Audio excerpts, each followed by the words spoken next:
Ladies and gentlemen, my name is Troublemaker. This is the beautiful Highway to Oslo, and this is from the ESL Go4Wargame Cup week number 3. Exciting news, we have a NATO versus NATO, and on top of that, this is going to be the third week in a row where we have completely different people in the finals.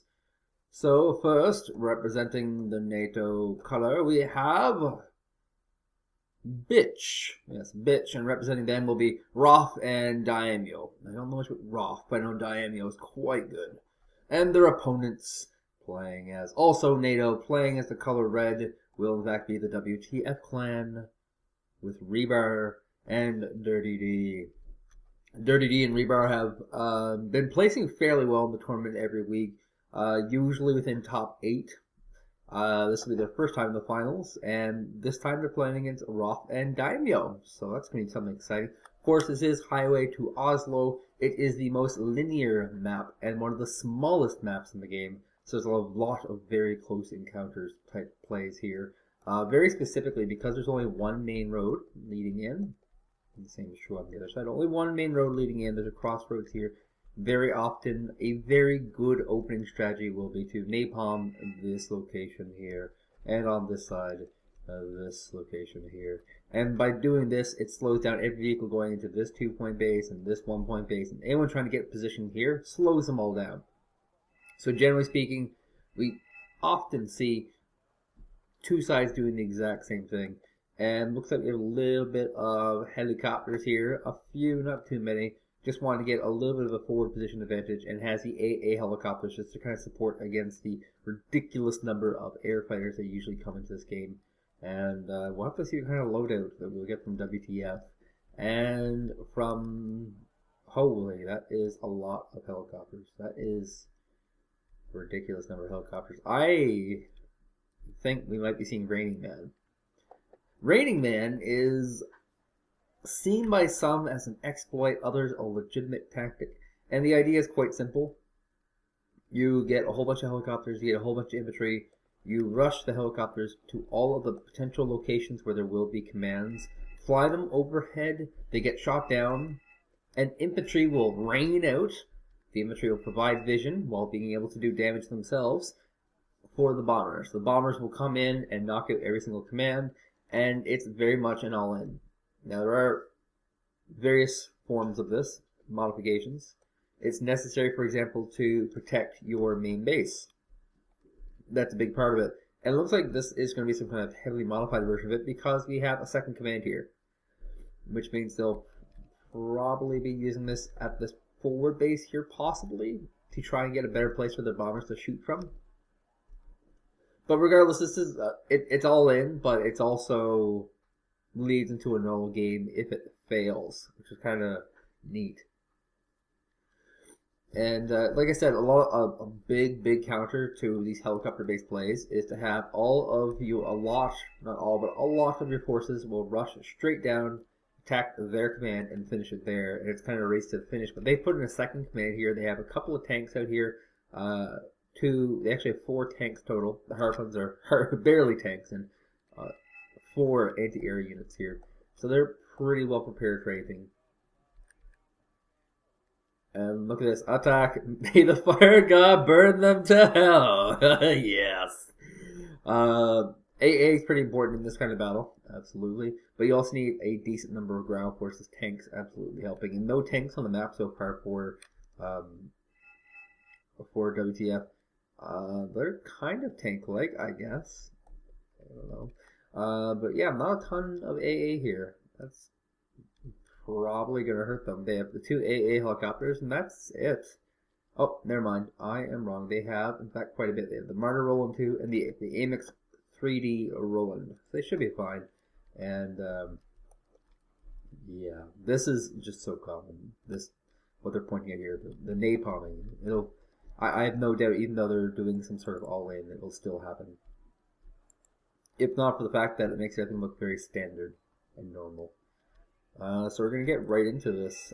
This is going to be a pretty brutal match to watch, absolutely. I can't imagine how this will go well for any of these people. And probably a lot of gratuitous amount of helicopters are going to go down too, which is not new by any means, but it will be different. And when will this match begin? Let's speed this up a little bit more. Alright, both players have begun, and what do we have going down here? We have 1, 2, 3, 4, 5 Corsairs. Ooh.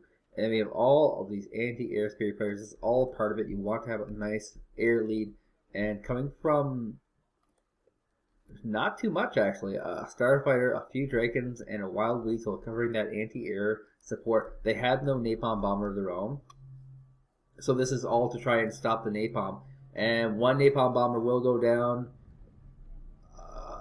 Every other one seems to have gotten their payload off. Yes, there's some stunned. One more will go down. 2 more going down. 3 going down. 1 will survive, with the air superiority fighters all survive. Remember, this is NATO versus NATO. Everyone has access to the exact same number of units. The napalm does go down, does slow things up, and does spread things up. And as this happens, we have the raiding men that will be coming in. The Draken are staying in the air. They're still fighting, trying to pick off whatever air superiority fighters they can. The Starfighter is mostly out of ammunition. That is the important stuff.